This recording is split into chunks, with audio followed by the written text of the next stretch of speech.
na maalam na sa FPJ Batang Quiapo ang karakter ni Mercedes Cabral na si Lena. Isa ito sa mga pinanggigigilang kontrabida sa Primetime TV. Buong pusong nagpasalamat si Mercedes kina Coco Martin at sa mga taga-subaybay ng Kapamilya teleserye para sa labis na tiwala at pagmamahal na pinaramdam sa kanya sa pagganap kay Lena. Gusto kong magpasalamat kay Coco kasi kung hindi niya binigay sa akin si Lena, hindi rin mag-iingay yung pangalan ko bilang aktor sa mainstream TV. Para naman sa viewers, thank you kasi kahit alam kong naiinis kayo kay Lena, marami pa rin akong naririnig and nakukuhang comments na nakaka-touch pa rin sa akin bilang aktor, sabi ni Mercedes sa isang video na ibinahagi ng CCM Film Production.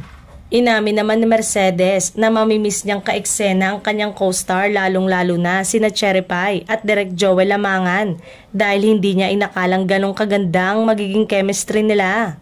Halos gabi-gabing pinag-uusapan at ginawa ng iba't ibang trending memes ang karakter ni Lena dahil sa inis ng mga manonood sa kanya bilang kabit ni Rigor.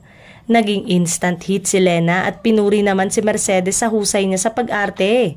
Bukod sa pagbansag sa kanya bilang pambansang jumper, nagkalat din online ang kaliwat kanan na video kung saan ginagaya ng netizen ang ilan sa mga sikat na linya ni Lena tulad ng "gusto ko ng liempo" at ang pabebeng pagsabi ng Rigor.